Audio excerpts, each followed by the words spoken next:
तो भाई आज हम स्टार्ट करेंगे स्टैटिस्टिक्स का one of the easiest chapter. कौन सा चैप्टर है जी? भाई चैप्टर का नाम है स्टैटिस्टिक्स का। चैप्टर का नाम है इंडेक्स नंबर। हाँ जी, ये स्टैटिस्टिक्स बुक का लास्ट चैप्टर है। बड़ा इजी और बड़ा इंपॉर्टेंट चैप्टर है, बड़े अच्छे नंबर मिलते हैं इसके अंदर और बहुत ज्यादा मेहनत भी नहीं करनी पड़ती। तो इंडेक्स नंबर होता क्या है जी? अरे भाई एक बात बताओ, लेट्स सपोज आप मार्केट से वेजिटेबल्स बाय करते हो, ठीक है जी। आप वेजिटेबल बाय करते हो,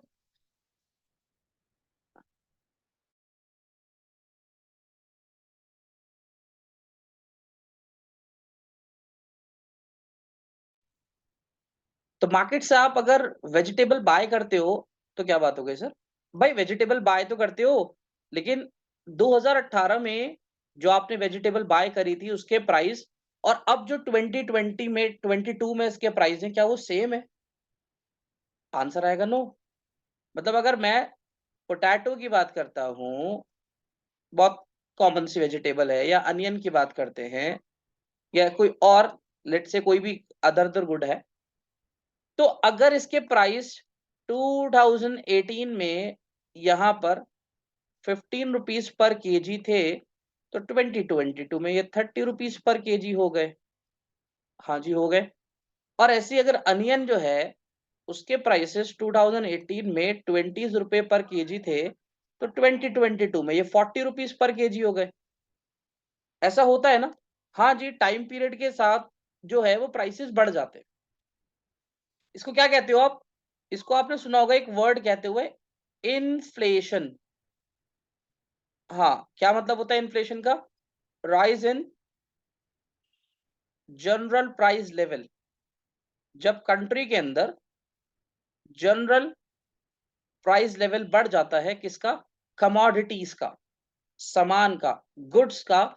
जब जनरली उनका कीमतें बढ़ने लगती है तो उसको हम इकोनॉमिक टर्म में क्या कहते हैं? इन्फ्लेशन कहते हैं जी, जिसको आप कहते हो हिंदी में महंगाई हो गई जी, महंगाई। हाँ जी, महंगाई। ओके।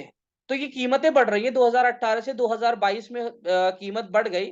कीमत बढ़ी ना? हाँ, ये इन्फ्लेशन आया, इसको बोलेंगे ना rise in price. Rise in price. Index number एक स्टैटिस्टिकल टूल है, statistical tool which measured inflation in the country। अच्छा, तो इंडेक्स नंबर का यूज ये है जी। इंडेक्स नंबर का यूज ये है कि इंडेक्स नंबर की हेल्प से हम कंट्री में इन्फ्लेशन लेवल कैलकुलेट करते हैं। ये एक ऐसा इंपॉर्टेंट स्टैटिस्टिक्स का टूल है जिसकी हेल्प से हम कंट्री में इन्फ्लेशन का पता लगाते हैं। तो ये जो टेबल मैंने आपको बना के दिखाई, इसी तरह से टेबल होती है कि उसके अंदर प्राइसेस लिखे हुए थे, इस साल इतने थे, इस साल इतने थे। तो हम वहां कंपैरिजन कर पाते हैं, हमें पता चलता है कि वेरिएशंस कितने हो रहे हैं प्राइसेस के अंदर। तो इंडेक्स नंबर की हेल्प से हमें इन्फ्लेशन जो है वो पता लगाई जाती है।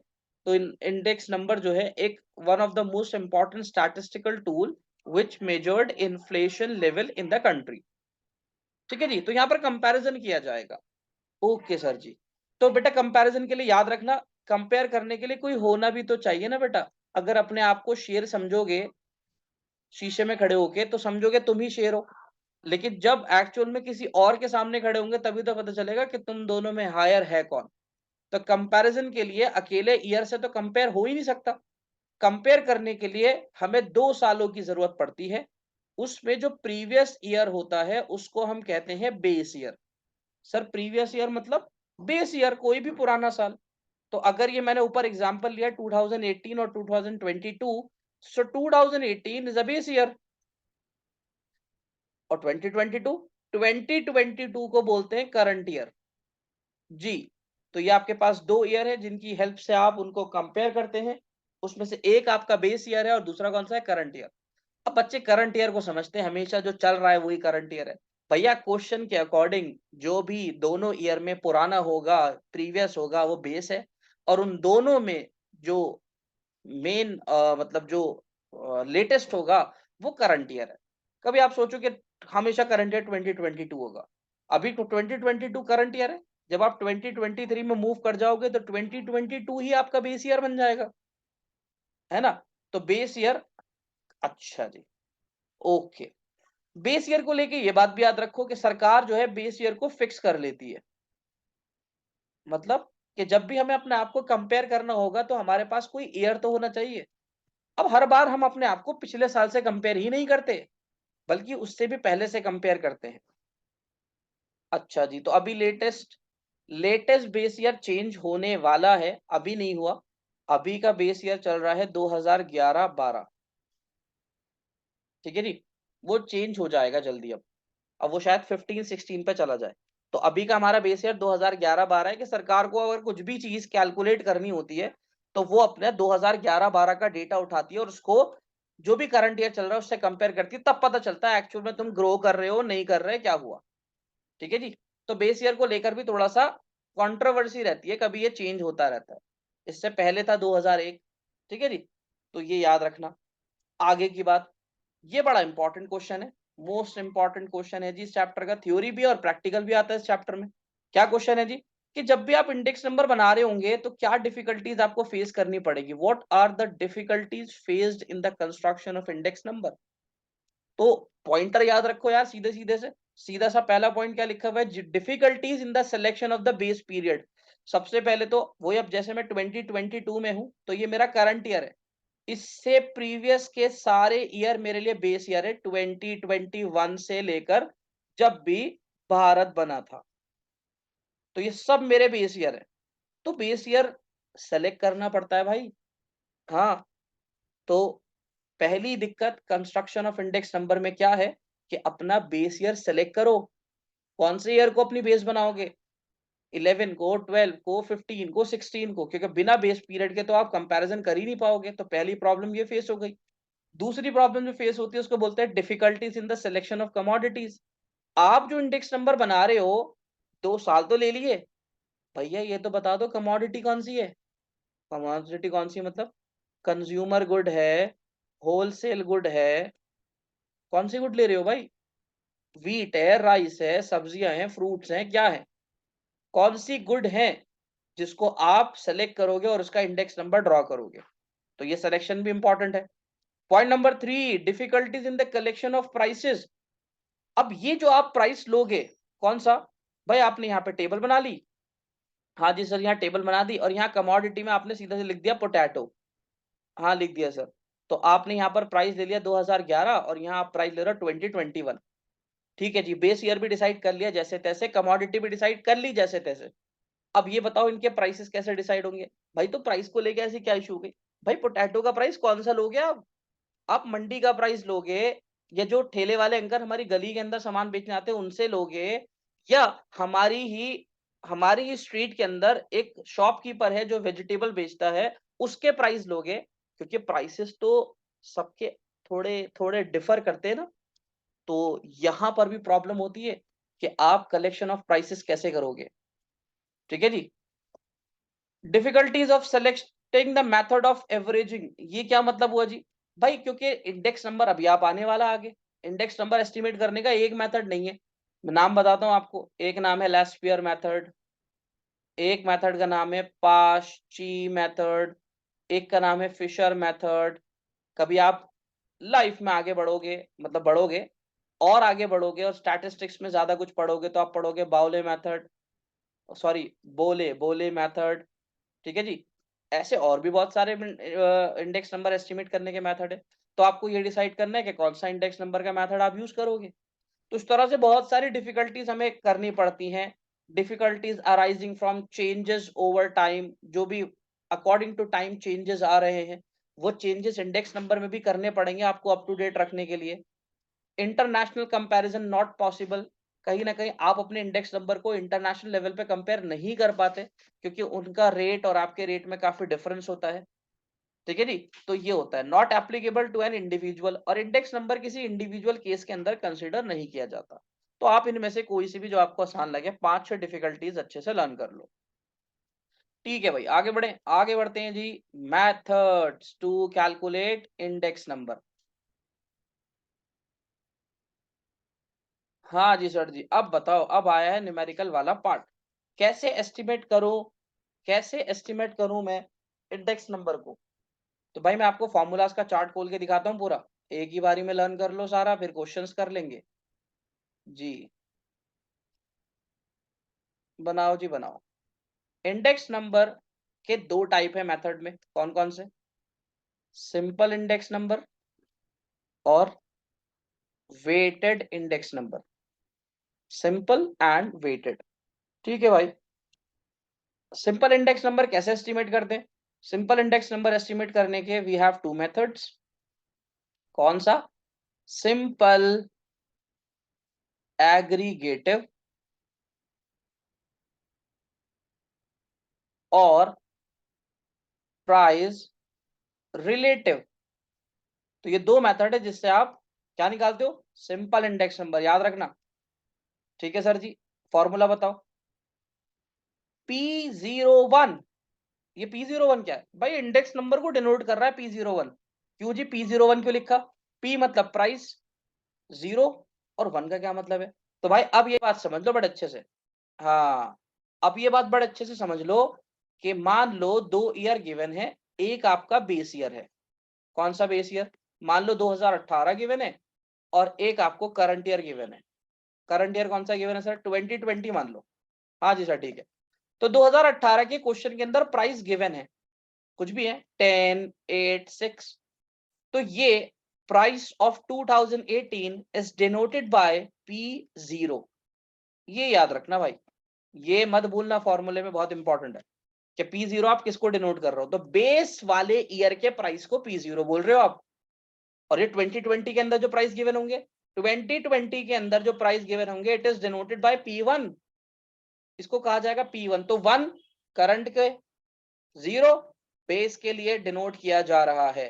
तो यहां पर ये 0 एंड 1 का मतलब आप समझ रहे होंगे, base year to current year.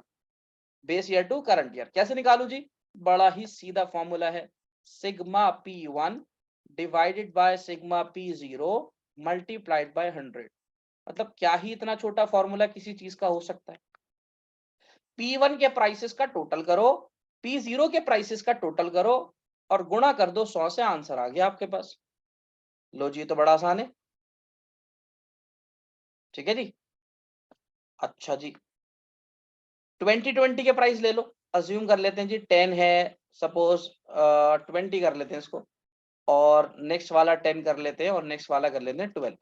तो ये मैंने अपने पास से क्वेश्चन अज्यूम कर लिया, आपको बेस ईयर के प्राइस दे दिए, करंट ईयर के। ठीक है जी, अभी इसका हम क्वेश्चन सॉल्व कर लेंगे। अब आते हैं रिलेटिव मेथड पे। कौन सा relative? Price relative. P01 is equals to, क्या फॉर्मूला है सर जी? Sigma P1 upon P0 into 100 divided by n। हाँ जी भाई, ये भी नोट कर लो अच्छे से, ये दूसरा फॉर्मूला है और बड़ा इजी फॉर्मूला है। इन दोनों में जरा थोड़ा डिफरेंशिएट कर लो। यहाँ पर P1 अपॉन P0 इंटू 100 आपको एक कॉलम बनाना पड़ेगा, फिर उसका टोटल करना पड़ेगा। आओ तुम्हें एक क्वेश्चन सॉल्व करके दिखाते हैं, यही क्वेश्चन है। इसको हम पहले सॉल्व करते हैं एग्रीगेटिव से। तो फॉर्मूला लिख देते हैं, P01 is equals to sigma P0 into 100। ठीक है सर, हाँ जी बढ़िया। P1 का टोटल कर लो जी, 20, 30, 40, 42 आ गया जी। और P0 का भी टोटल कर लो भाई, तो P0 का टोटल हो गया 18, 18 और 6 हो गया जी 24। लो जी 24 आ गया सर। इंटू में बेटा, इंटू में बेटा 100 कर देते हैं, 2 1 जा 2 और 12। तो 12 अपॉन 20 इंटू में 100। आपने सिंपल सा इनको डिवाइड करना है। ठीक है जी, तो 21 divided by 12, 1.75, 1.75 multiplied by 100, so answer will be 175। Answer आ गया, कोई भी खास बड़ा स्टेप नहीं था। ठीक है जी, आओ जी रिलेटिव मेथड पे चलते हैं। हाँ जी सर, रिलेटिव मेथड में बताओ। रिलेटिव मेथड में आपने कॉलम बनाना है, sigma P1 upon P0 into में 100। तो भैया एक कॉलम बना लो जल्दी से। अच्छा जी सर बनाओ कॉलम। P1 कितना है जी? पहला P1 है जी 20, डिवाइड करो P1 0 से 10, इनटू में क्या कर दो 100। ओके, मतलब आपको एक एक करके सबकी वैल्यू निकालनी पड़ेगी। दूसरा P1 कितना है जी? 10 अपॉन में 8 इंटू में 100। तीसरा P1 कितना है जी? 12 अपॉन में 6 इंटू में 100। लो जी लो, ये तो सारे सॉल्व कर लेते हैं। 0 से 0 कैंसिल, पहले का आंसर आ गया 2000। इसको भी कैंसिल कर लेते हैं, सॉरी 200। इसको भी सॉल्व कर लेते हैं, इसका भी 200। और 10 अपॉन 8 अपॉन 10 इंटू में 100 कर लेते हैं जरा। इसका आंसर आएगा 10 अपॉन 8 इंटू में 100, 125। लो जी लो, तीनों वैल्यूज आ गई। हाँ जी आ गई। सिग्मा इन सबका सबमिशन कर दीजिए, टोटल कर दीजिए। 400 500 525 आ गया सर जी। लाओ जी फॉर्मूला लगाओ ये रहा। P01 is equal to sigma. Sigma कितना है? 250 225। एन का मतलब क्या है सर? एन का मतलब भाई नंबर, कितने प्राइस गिवन है देखो। 1 2 3, तीन वैल्यूज के प्राइस गिवन है, तो नीचे भाई 3 लिख दो। और 3 1 जा 3, 3 7 जा 21 और 3 5 जा 15, 175 आंसर आ गया दोनों से, बिल्कुल सिंपल। तो ये है आपका सिंपल सा इंडेक्स नंबर। कौन सा? सिंपल, ज्यादा नहीं आता है, थोड़ा ध्यान रखना, हल्का फुल्का सा आता है। तो आएगा कौन सा? ये वाला आएगा जो अब बता रहा हूं। क्या नाम है जी? Weighted index number. हाँ, ये बढ़िया से पढ़ लो, पी लो, खा लो, जैसे भी हो सके, बहुत इंपॉर्टेंट है। वेटेड इंडेक्स नंबर एस्टिमेट करने के जो आपके पास तीन मेथड है, उनमें सबसे पहला मेथड है लेस्पियर मेथड। हाँ, दूसरे मेथड का नाम है पाश्ची पाश्चे। तीसरे मेथड का नाम है फिशर। तो भाई नाम को पढ़कर ज्यादा हैरानी मत करना, क्योंकि सीधी सी बात है, तुमसे कुछ इजाद हुआ नहीं, जिनसे हुआ था उनके नाम पर मेथड का नाम रखा, तो उनके नाम ऐसे ही थे। अगर हम भी कुछ इन्वेंट कर देते, कोई फॉर्मूला बना देते, तो तुम्हारे और मेरे नाम पर भी कुछ बन जाता। अब नहीं करा तो भाई इनके नाम ही पढ़ने पड़ेंगे। तो लेस्पियर, पास्चे और फिशर, ये तीन नाम है। मैं आपको बड़ा सिंपल से इनका फॉर्मूला बताता हूँ, लिख के बता रहा हूँ। P01। अब लेस्पियर, पास्चे और फिशर में एक चीज और ऐड हो जाएगी सर, वो क्या है भाई? वो है क्वांटिटी। हाँ, अभी तक आप P0 P1 कर रहे थे, अब याद रखिएगा Q0 और Q1 भी आ जाएगा। तो सर Q0 और Q1 क्या होगा बेटा? प्रीवियस यानी बेस ईयर की क्वांटिटी को कहोगे Q0, और जो करंट ईयर की क्वांटिटी होगा उसको बोलोगे Q1। करंट ईयर का प्राइस होगा तो बोलोगे P1, और बेस ईयर का प्राइस होगा तो बोलोगे P0। सीधी सी बात है। तो प्रीवियस ईयर की प्राइस हो या क्वांटिटी, दोनों 0 से डिनोट होगी, और करंट ईयर का प्राइस या क्वांटिटी 1 से डिनोट होगी। लेस्पियर का फॉर्मूला लिख देते हैं, क्या है जी?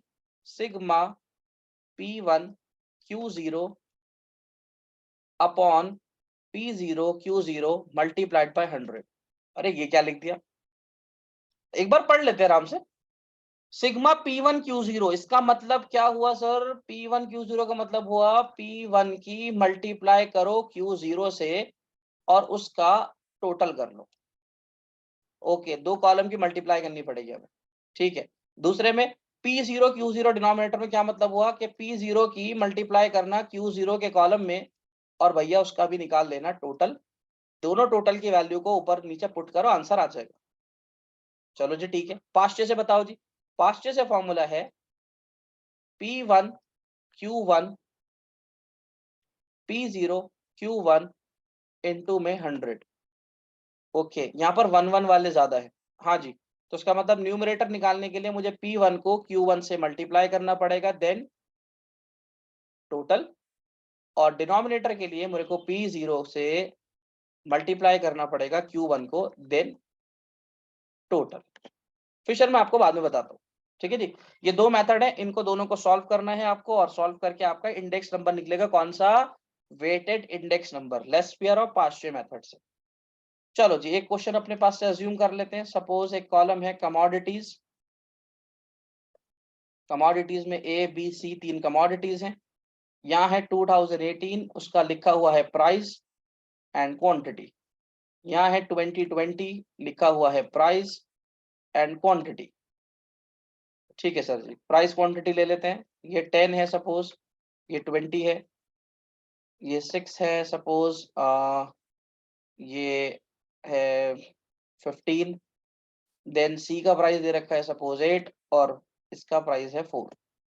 ठीक है जी, तो ये सारे फ्लक्चुएशंस गिवन है आपको। क्वांटिटी ले लेते हैं 20, 10, 5 और यहाँ ले लेते हैं 10, 15, 20। तो ये अपने पास से हमने कुछ वैल्यू अज्यूम कर ली है, क्वेश्चन में कुछ भी वैल्यू गिवन हो सकती है, आप ध्यान रखना। तो पहले डिनोट कर लो कौन क्या है। हाँ जी सर, तो ये P0 है क्योंकि प्रीवियस ईयर का है, ये Q0 है, this is P1 and this is Q1। चलो जी भाई, लेट्स पेयर से क्वेश्चन को सॉल्व करते हैं। सॉल्व करने के लिए आपको क्या निकालना है, P1 और Q0 निकालना है सर। तो भाई P1 और Q0, देखो ये है P1 ये वाला और ये है Q0। तो बेटा बिल्कुल नजर अच्छे से रखनी है बेटा, क्योंकि तुम्हारी नजरें इधर उधर बहुत चलती हैं। तो नजर हटी, दुर्घटना घटी। तो नजर नहीं हटानी अपनी, चाहे आप उंगली रख लेना अपनी कॉलम्स के ऊपर, क्योंकि करते करते हमने कई बार ऐसा देखा है कि बच्चे कर रहे होते P1 Q0 और यूं नजर हटी और P1 Q0 की जगह P1 P0 की मल्टीप्लाई करके बैठ गए। तो P1 Q0 में 20 की मल्टीप्लाई करी 400, 10 और 15 की करेंगे 150, 5 और 4 की करेंगे तो 20। हैंड टू हैंड टोटल कर लेते हैं, 570 टोटल आ गया सर। आओ जी, एक कॉलम बन गया, लो टोटल भी आ गया। नीचे क्या बनाना है, P0 Q0 लिखो जी, P0 Q0 कहा है जी, ये रहे दोनों फर्स्ट वाले, मल्टीप्लाई कर दो 200, 60, 40, टोटल कितना आएगा 300। दोनों के टोटल आ गए, हाँ जी बढ़िया से आ गए। आओ जी फॉर्मूले में पुट करते हैं लेस पेयर के। P1 Q0 का टोटल आया है जी 570 और P0 Q0 का आया है 300 इनटू में 100, 0 से 0 कैंसिल, 3 से इसको कैंसिल आउट कर दो, 3 1 जा 3, 3 5 जा 15 और 3 3 जा 9, 153.33 आपका आंसर आ गया लास्ट पेयर का, सीधा सीधा सॉल्व हो गया। चलो जी, तो बढ़िया हो गया। अब पांचवे पे चले, हाँ जी पांचवे पे चलते हैं। क्या निकालना है सबसे पहले, P1 Q1, तो बनाओ कॉलम P1 Q1, सॉल्व करते रहो आप साथ में। 20 इंटू 100, 200, 15 इंटू 15, 225, 4 इंटू 20, 80, 505 आ गया, बहुत बढ़िया जी। नीचे वाले पर चलो, क्या निकालना है, P0 Q1। ओहो, P0 ये रहा और Q1 ये रहा, दोनों लास्ट वाले हैं, दोनों टू एंड्स पर हैं। 10 इंटू 10 ये हो गया जी 100, 6 इंटू 15 90, 8 20 जा 160, टोटल कितना 350। वाह, टोटल पुट कर दे, हाँ जी पुट कर देते हैं। ऊपर क्या लिखा है, P1 Q1, P1 Q1 का टोटल 505 और P0 Q1 का टोटल 350 इंटू में 100 कर दो भाई, और बड़ा सिंपल सी कैलकुलेशन है, आंसर निकाल लो। और आंसर छोड़ना मत, ऐसे देखो बिना आंसर निकाले मार्क्स नहीं मिलेंगे इसमें, बेकार में मार्क्स कटवाओगे अपने इतना सॉल्व करने के बाद। तो पॉइंट के बाद ध्यान रखना, एटलीस्ट 3 नंबर्स आपको एस्टिमेट करने पड़ेंगे, आंसर निकल कर आ जाएगा आपका। तो इन दोनों को डिवाइड कर कर आ रहा है 1.442, जब आप उसको 100 से मल्टीप्लाई करोगे तो 144.2 आपका फाइनल आंसर। कोई गड़बड़ी नहीं करनी, बिल्कुल आसान सिंपल सा क्वेश्चन है, बस सिर्फ आपने P0 Q0 लिखकर उनकी सिंपल सी मल्टीप्लिकेशन कर कर फॉर्मूला याद रखकर वैल्यू पुट करनी है। अब मैं आपको फॉर्मूले की एक ट्रिक बता देता हूँ, थोड़ी मजाकिया ट्रिक भी है। जैसे स्कूल के अंदर लेस पेयर मेथड को बहुत सारे टीचर इस तरह बोलते हैं, जैसे पी को, अब ये देख रहा P1 Q1, तो इसको क्या पढ़ेंगे पीको, और नीचे वाले को पोको। तो इस तरह से टीचर पता नहीं क्या बनवाते हैं, मजाक ही हो जाता है। कहते हैं ऐसा, बेटा पीकी पोको बोलो, Peaky Poco, less pair means Peaky Poco. ठीक है जी, पीको पोको। और इसमें क्या बोलते हैं, इसमें बोलते हैं पीकी पोकी। अब थोड़ा सा फनी है, लेकिन अगर याद हो जाए तो, वैसे अगर आपको ऐसे याद ना हो ना, तो मैं आपको बड़ा सिंपल से ट्रिक बताता हूँ, आप उसको फॉलो करो, बड़ी फॉर्मल सी ट्रिक है। क्या है जी, लेस पेयर के मेथड की ट्रिक है 1000। 1000, ये कैसे आ गई? ध्यान से देखो, ध्यान से। 1 0 0 0। ओके, 1000 से याद रखो। पी क्यू लिखा, देखो मैं दिखाता हूं तुम्हें। पी क्यू लिखा, अब लिख दो 1000। लो जी लो, 1000 लिख दिया, बन गया फॉर्मूला इंटू में 100। और 500 का, 500 की ट्रिक है 1101, 1101। पी क्यू लिखो, 1101 लिख दो और इनटू में बेटा 100 करना मत भूलना। इस तरह से याद कर लो अगर हो जाए तो, वरना तो जैसे चाहे याद कर लो। अच्छा सर, फिशर तो बता दो कैसे करना है। लो भाई, फिशर भी बता देते हैं। फिशर तो इन दोनों से ही एस्टिमेट किया जाएगा। अच्छा जी, ओहो, यहाँ पर स्क्वायर रूट आ जाता है। अंदर देखो मैं क्या लिख रहा हूं, जरा ध्यान से पढ़ो।